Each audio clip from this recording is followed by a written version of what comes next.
If anyone had told me a few years ago that I'd be sitting here, writing out my life like it was some kind of dramatic story, I would have laughed in their face. I wasn't the type for drama, and I certainly wasn't the one who got caught up in messy situations. I always thought I had everything figured out, that I was in control. But life? It has a way of throwing you a curveball when you least expect it. Let me rewind a bit. I'm not the kind of guy to wallow in self-pity, but what I'm about to say, it's the truth. No softening the blow. No skipping over the uncomfortable stuff. You deserve to know the full story, the whole ugly truth. Maybe it'll help someone out there, maybe not. But right now it's helping me sort through my thoughts. So here it goes. I grew up in a typical small-town family. Dad worked long hours and Mom, well, she was always there running the show. We weren't rich by any means, but we were comfortable enough. My parents? They were the kind of couple who believed in sticking it out, no matter what. Sure, they fought a lot, but divorce? That word wasn't even in their vocabulary. I grew up thinking that marriage was forever, that once you committed, that was it.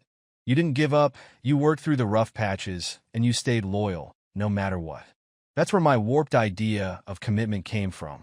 But the thing about growing up with parents like that is you start to think everything should just work. I thought if I tried hard enough, I could fix anything, that any relationship could be saved. Even my first marriage, I honestly thought I could make that one work. Spoiler alert, I couldn't. My first wife and I were way too young, too eager to dive in without thinking. We rushed into everything: marriage, buying a house, planning for a family. But when reality hit, money problems, her realizing we weren't as compatible as we thought, it all came crashing down. That was my first real taste of betrayal. She left me for someone else. Someone she probably thought was more exciting, I guess. And there I was, left to clean up the mess. But I came out of it with this ironclad resolve. The next time, I wouldn't fail. And then I met her. Her name? Let's call her Amanda for now. We met at a party, of all places. I wasn't expecting anything serious. I was still recovering from my divorce. But she had this magnetic energy that just pulled me in. She had this way of making you feel like you were the only person in the room. The kind of woman who made you forget about all the bad stuff in your past. We started slow. Our first date wasn't anything special, just a simple dinner at a little Italian restaurant I used to go to. But it wasn't the food that caught my attention. It was the conversation. She was sharp, witty, and held her own in a way that made me feel like I'd met someone rare. I remember thinking, this could be it. This is someone I could see myself with for the long haul. We both had our baggage, sure, but it felt like we could handle it together, like we could overcome anything. It wasn't always smooth sailing. We had our rough spots, like any couple does. I lost my job once, and for a while, we were scraping by on just her income. But we got through it. We were a team, or at least that's what I thought. Looking back, hindsight's a funny thing. You realize how blind you were to all the warning signs. But before I get into that, I need to mention someone else. My best friend, Ethan. Ethan and I go way back. We've been tight since high school, back when we thought we could take on the world and nothing could touch us. He wasn't just a friend. He was like a brother. We did everything together: sports, road trips, even some wild nights out that I'd rather forget. When my first marriage fell apart, Ethan was the one who was there for me, helping me through the worst of it. I trusted him with everything. He was the first person I introduced Amanda to. The three of us even took a few trips together, just some fun getaways with no drama. I never once thought there could be any tension between the two of them. But now, looking back, I wonder if I missed something. Anyway, I thought I had it all figured out. We fell into this comfortable routine, talking about the future, making plans for kids, vacations, a bigger house. You know, all the things you think about when you're planning a life together. We weren't rich, but we were comfortable. After everything I'd been through, it felt like I had finally made it. A stable home, a woman I loved, a best friend who was like family. But man, family life can be blinding. You get so caught up in the day-to-day that you don't see the cracks forming under the surface. We spent our Sundays binge-watching shows, planning our next vacation, dreaming about how many kids we wanted to have. I was naive enough to think that stability meant everything was fine. But stability's a joke when everything beneath the surface is shifting. And yeah, I know you're probably wondering when things started to go downhill. But here's the thing. At first, it doesn't feel like anything's wrong. You don't see the betrayal coming, because you don't want to. I didn't. And with Ethan, we were so close that I figured if something was off, he'd let me know. He always had my back, just like I had his. I never thought for a second that my best friend and my wife. But I'm getting ahead of myself. There were small things, little details that looking back scream red flag. But at the time, I was too busy with my perfect little life to notice. For now, just know this. Things weren't as perfect as I made them seem. You know how people say that when something's wrong, you can just feel it in your gut? Like there's this nagging sense that something's off. Even if everything looks fine on the outside, that's what happened to me. And the worst part? It crept up on me slowly, like a shadow, until I couldn't ignore it anymore. It wasn't anything major at first. Just little things. Small changes that might have seemed normal if they hadn't started to pile up. Amanda? Yeah, she started acting differently. I'll never forget the first time I noticed it. She became obsessed with her phone. Now, before that, we were the kind of couple who shared everything. Texts, funny memes, random things. But suddenly, she started keeping things to herself. She became secretive. I started noticing little things, like how she would tilt her phone away from me when I walked by, or how she'd lock it the moment I sat down next to her. Yeah, maybe it sounds a little paranoid, but when you've been with someone for years, you start to notice these shifts. It's like when someone starts treating their phone like it's some kind of secret weapon, like it holds the keys to a hidden world. Then came the late nights at work. Sure, late nights in marketing weren't unusual, but they started happening more and more often. She'd come home smelling of perfume I didn't recognize, and her hair and makeup looked all done up, like she was heading out somewhere, not just coming home from a long day. I'd ask how her day was, try to make some casual conversation, but she was always too tired. A vague smile, and then off to bed she'd go, leaving me sitting in the living room with this growing sense of unease. I remember the night it all hit me. She came in at some ridiculous hour, and there I was sitting in the dark, waiting like some cliché. "Where the hell have you been?" I asked, trying to keep my voice steady, though it was hard. She rolled her eyes like I was overreacting. "I told you, I had a late meeting," she said, kicking off her heels and heading straight for the bathroom. But this time, I wasn't going to let it slide. "A late meeting that ends at midnight?" I asked, my voice rising a little. "Come on, Amanda. What's really going on?" She didn't even turn to look at me. "Work's stressful right now. You know how it is. Can we not do this tonight?" That line, "work's stressful," became her go-to for everything. Maybe it was true. Maybe I was just reading too much into it. But something in her tone, the way she refused to even glance at me, just didn't sit right. Then there was Ethan. This guy had been my best friend for years. We'd been through everything together. But out of nowhere, he started pulling away. No more weekend fishing trips. No more grabbing beers after work. Suddenly, there was always an excuse. Busy with work, family stuff, you name it. And when we did hang out, he'd be off, distant, like he was waiting for something to go wrong. It wasn't just me who noticed. Our other friends started saying the same thing. One night, after a few beers, one of the guys said, "What's up with Ethan lately? He's been acting strange." I laughed it off at the time, shrugged it off as work stress. But deep down, something gnawed at me. Was something going on with him too? Was he hiding something from me? For a while, I tried to convince myself it was all in my head, that I was just being paranoid, reading too much into every little detail. But as time went on, it became harder to ignore the signs. Amanda changed her phone password. Now, maybe couples don't need to share everything. But she'd never done that before. We used to trust each other completely. And now it felt like I wasn't even a part of her life anymore. I tried talking to her about it. I really did. One night after dinner, I sat her down and said, "Look, I know things are crazy at work, but you've been acting distant lately. I just want to know if everything's okay." She didn't even hesitate. "I'm fine. It's just stress. You don't need to worry about it," she said. But I wasn't fine. I was drowning in doubt, feeling like an outsider in my own marriage. Every time I tried to get her to open up, it was the same response. "It's just work. I'm tired. Nothing's wrong. You're overthinking it." It wasn't just what she said, it was how she said it. There was this flatness to her voice, like she was reading from a script. And, yeah, I started checking her phone. I'm not proud of it, but what else was I supposed to do? I had to know if I was losing my mind or if something was actually wrong. But every time I looked, I found nothing. No texts, no strange photos, just the usual work emails and boring group chats. But the more I checked, the more I convinced myself that I was missing something. Then one night, after another late meeting, I decided I couldn't take it anymore. I asked her flat out, "Are you cheating on me?" She froze for a split second, just long enough for me to catch it. But then she turned around, gave me this exasperated look, and said, "Seriously? You're accusing me of that? After everything we've been through?" Her words stung, but the way she said them, it was too rehearsed, too perfect. I wanted to believe her. God, I wanted to. But deep down, I knew. I knew she was lying. And Ethan? Well, he had been lying too. I wasn't just losing my wife. I was losing my best friend. But instead of confronting them both, I did what anyone in my shoes would have done. I kept quiet. I watched.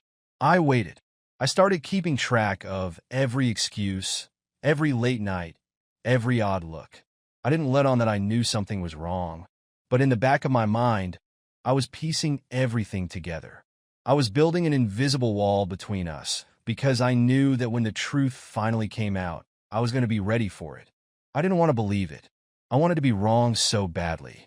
I clung to the hope that maybe, just maybe, it was all in my head. But when the signs are slapping you in the face, there's only so much you can ignore. The thing that really pushed me over the edge? It was the family dinner. Amanda had always been big on family. Her parents, my parents, even the cousins. We'd been planning this dinner for weeks. Just a simple Sunday gathering, nothing fancy. But then, the afternoon of the dinner, she suddenly had a work emergency. Not just any emergency, but one that meant she had to cancel the whole evening. Something came up at work, she said, and that was it. That was the moment. The last straw. I called Ethan, thinking maybe we could at least grab a beer, blow off some steam. But he didn't answer. Not once.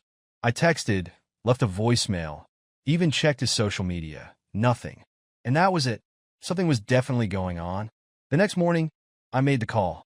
I'll never forget how badly my hands were shaking as I dialed the number for a private investigator. It felt like I was crossing a line I could never come back from. But at that point, I was desperate. I had to know the truth. I couldn't keep living in this endless, gnawing uncertainty. The investigator's name was Doug.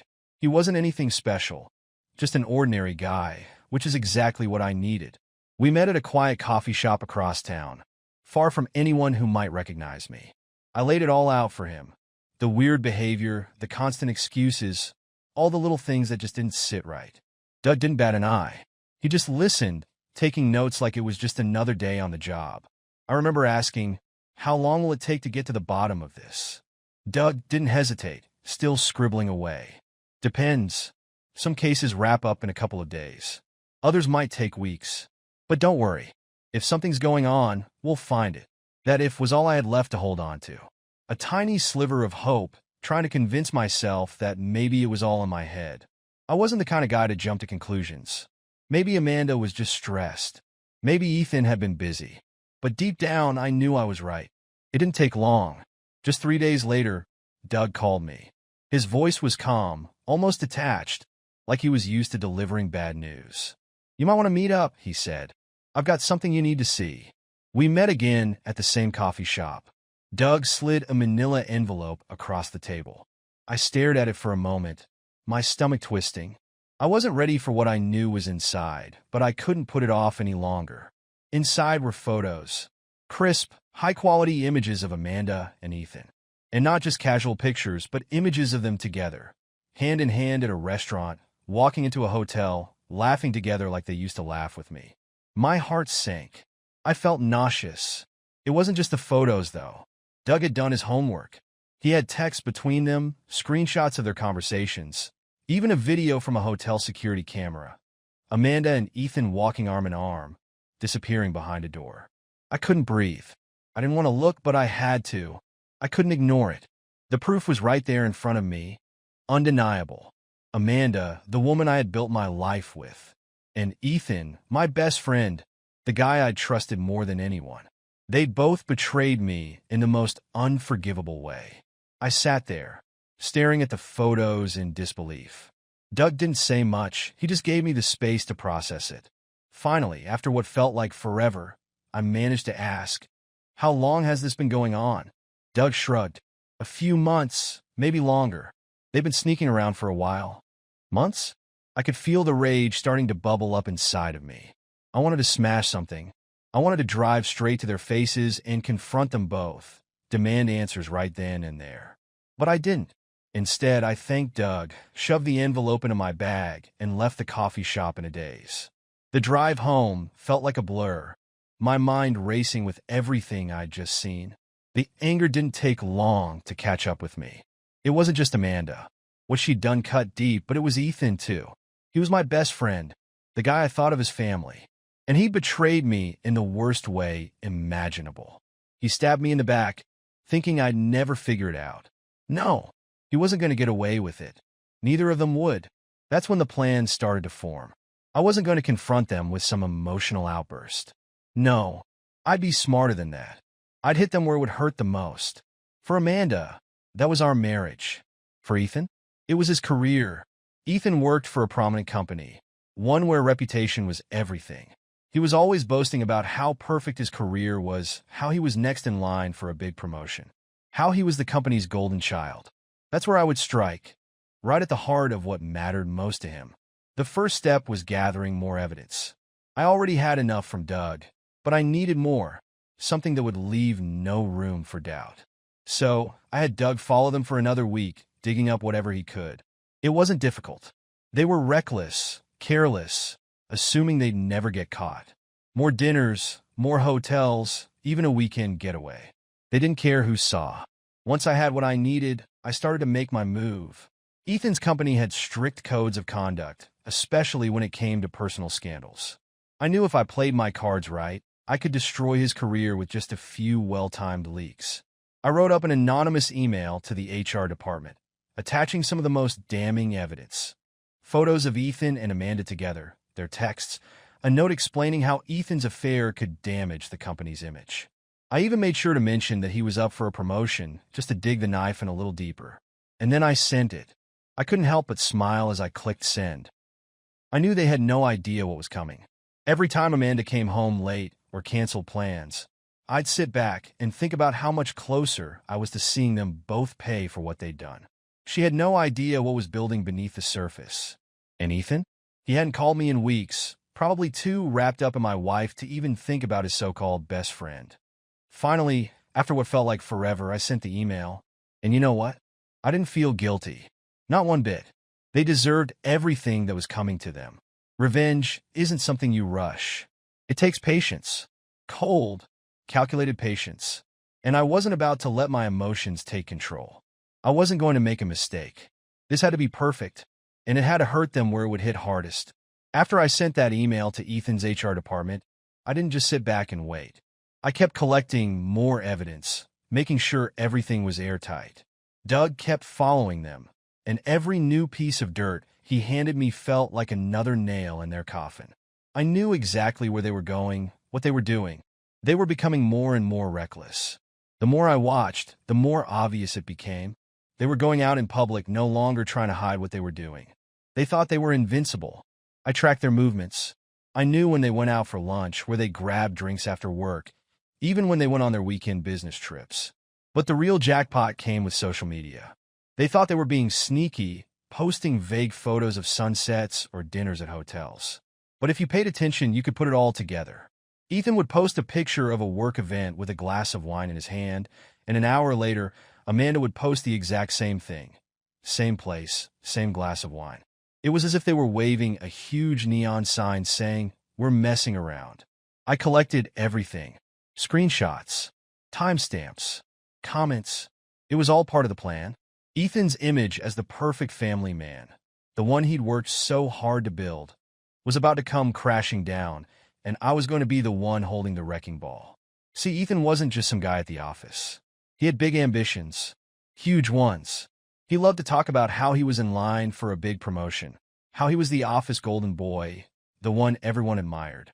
The image he created for himself was built on lies. He had convinced everyone he was the perfect husband, the devoted father, the guy who always put his family first. And at work, that facade paid off. He was well-liked, respected, but no one knew the truth. No one, except me. And that's where I was going to strike. His career was his Achilles heel, the thing he cared about more than anything. And I was going to tear it down. But before I unleashed the chaos at work, I needed to prime the rest of our social circle. The truth was too big to drop all at once. I needed to let it leak slowly, plant the seeds of doubt before the final blow. So, I began casually talking to our mutual friends. Nothing too direct, just small comments here and there. Have you noticed Ethan's been acting weird lately? Or, I haven't seen much of Amanda recently. She's been working late all the time. I didn't accuse him outright, but I suggested that something felt off. People love gossip, especially when they think they're in on a secret. I knew once the seed of suspicion was planted, it wouldn't take long for people to start talking. And they did. It didn't take long before whispers started making their way back to me. People began asking questions, and I played the part of the concerned husband to perfection. Yeah, things have been rough lately, I'd say, lowering my voice like I was sharing something personal. I don't know what's going on with Amanda, but we're trying to work through it. It was all part of the setup. I wasn't just aiming at Ethan's career. I wanted to make sure his relationships, friends, colleagues, family were shattered too. The more isolated he became, the harder the fall would be. Ethan had always been the guy who had it all together, the one everyone looked up to. By the time I was done, no one would trust him. Meanwhile, I kept an eye on his work situation. I knew that HR had received my anonymous email, but I wasn't in a rush. I wanted them to dig deep enough to uncover the cracks for themselves. In the meantime, I kept collecting more dirt. I even had a chat with Ethan's wife, which felt like a whole new level of satisfaction. She had no clue. She still thought her husband was the perfect family man. I didn't say much, just asked how things were going with Ethan, how the kids were. She gushed about him like he was some sort of saint, telling me how lucky she was to have him. It was hard not to laugh. I could barely keep a straight face. I won't lie, it was difficult at times, especially when I saw how much she adored him. For a second, I'd feel a little guilty. But then I'd remember the photos, the messages, the way he betrayed me without a second thought.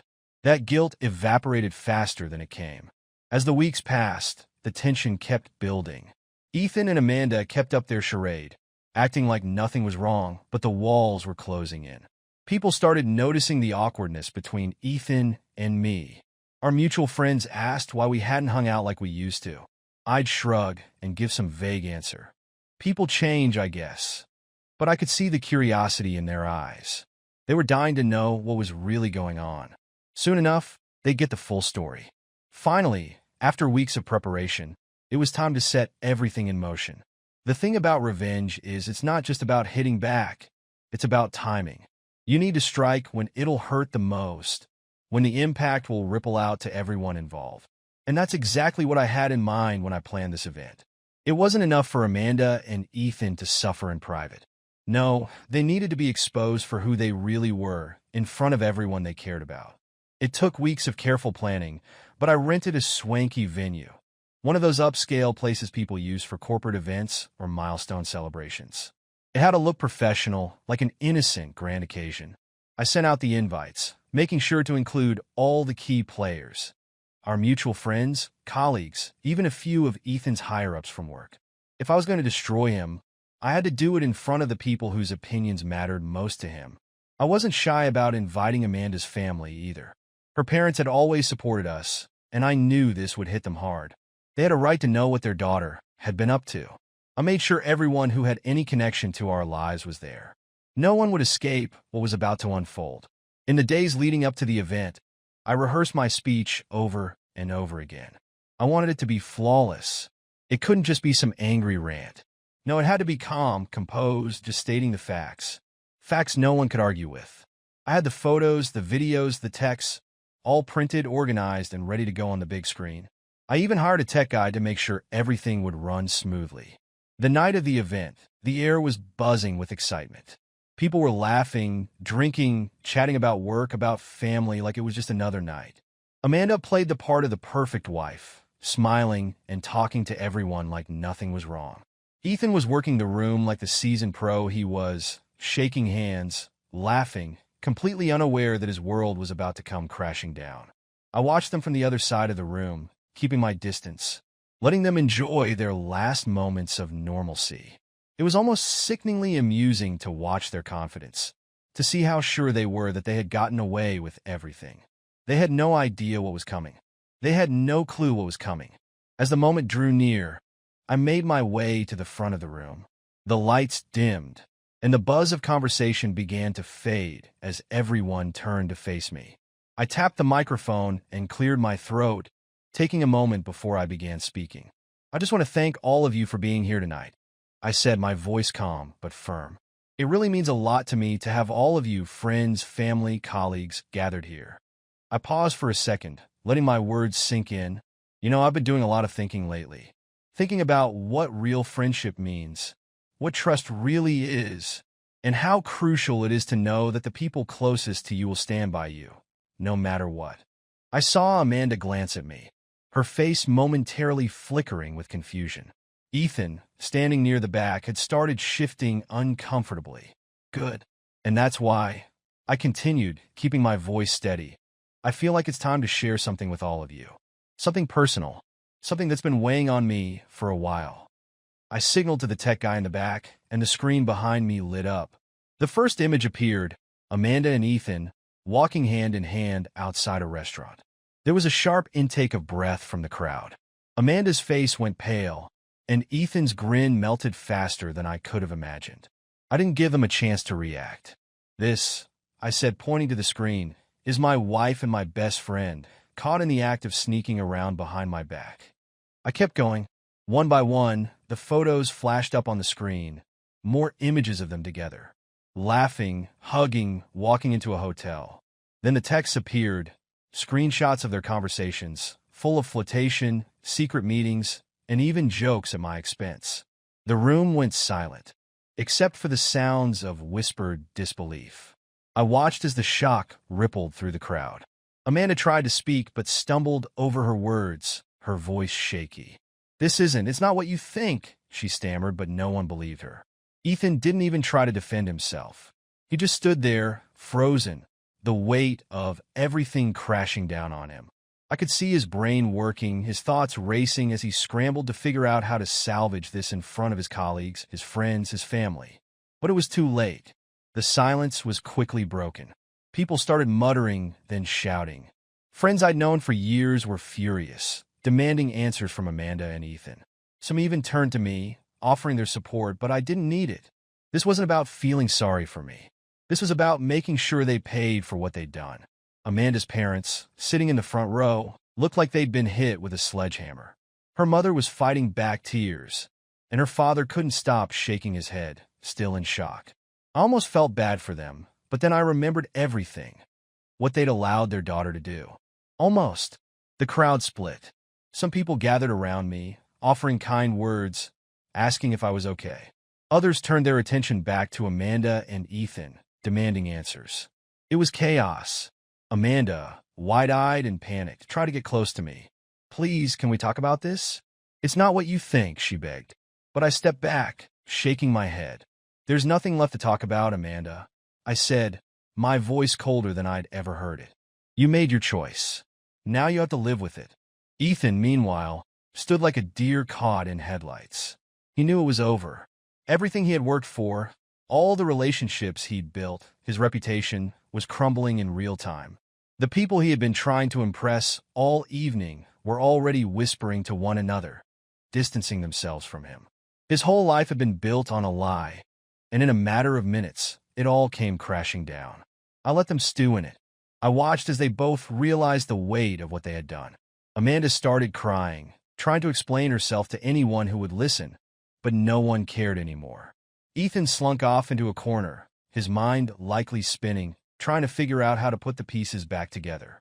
As the night wore on, people began to leave, shaking their heads in disbelief. A few came over to me, telling me I did the right thing, that they were proud of me for standing up for myself.